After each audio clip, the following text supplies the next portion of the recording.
Hey, in this video, I'm answering the question, can vegetables cause bloating? And the answer is absolutely yes. Maybe you've experienced it, maybe somebody you know. They actually feel worse when they're trying to eat a healthy diet, eating a lot of salads and eating broccoli, bowls of broccoli, and they notice bloating, cramping, and pain in their gut.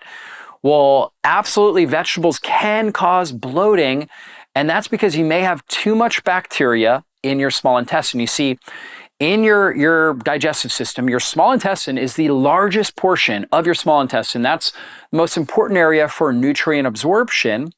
And then the large intestine comes after the small intestine, and that's where we should have the most amount of bacteria. But certain conditions can cause some of the bacteria from the large intestine to translocate up into the small intestine, and then they start to eat and ferment food before it really should be broken down by the bacteria, and they produce different gases. Also, you can have bacteria that come from your mouth that slip into your digestive system, and if you have low stomach acid levels, you don't kill them, and then therefore they get into the small intestine and they start to colonize the small intestine. So oftentimes when people have bacterial overgrowth or small intestinal bacterial overgrowth in their small intestine, it's because of oral bacteria that they're swallowing and low stomach acid levels.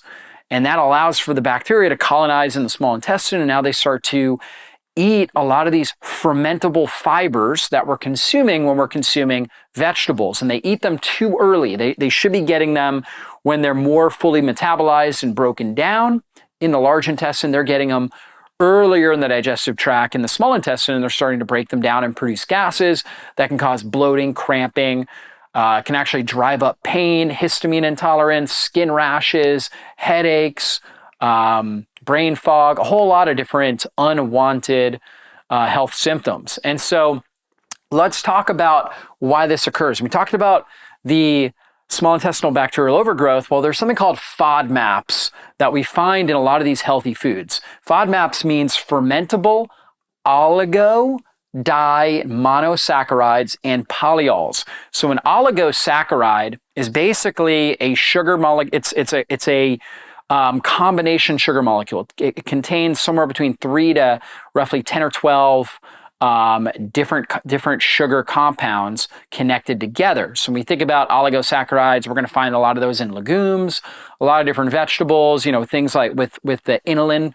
prebiotic fiber, for example, right? So inulin is, we find that in things like artichokes and celery and a lot of these foods that are marketed for being really, really good for the microbiome. Inulin is a prebiotic that helps feed bacteria. The problem is if you have too much bacteria in that small intestine, they're going to break down the inulin and produce gases that can cause a lot of unwanted health symptoms. And so you want to avoid or at least reduce your exposure to that if you're dealing with this. And so that's oligosaccharides. Disaccharides, which is the D in FODMAP, the disaccharide is 2 sugar molecules. That's going to be something like lactose that we find in milk, for example, right? Which is a combination of 2 sugar molecules. And then the monosaccharide is something like fructose, for example, or glucose that we may consume in our diet. Fructose, when people have fructose sensitivity, that's associated with this FODMAP, the monosaccharide. And then the P, the A is just for and then the P is for polyols, which have to do with sugar alcohols. Perhaps you consume something with xylitol or erythritol, and that causes gas and bloating for you. That's a sensitivity to the polyols. Some people react to all the different types of FODMAPs. Other people just react to maybe one of those groups. Maybe it's the oligosaccharides. Maybe it's one component of the oligosaccharides. For example, when they consume legumes and beans, they get very gassy and bloated. That's a certain component of the oligosaccharides, as opposed to maybe something with higher amounts of inulin, like we talked about the artichoke. Or maybe they do well with lactose and fructose, but they don't do well with the oligosaccharides, or they don't do well with the sugar alcohols. So you kind of want to figure that out and see if you need to remove all of these for a period of time or not. And so that's kind of the first thing, is making sure that you are reducing FODMAP exposure.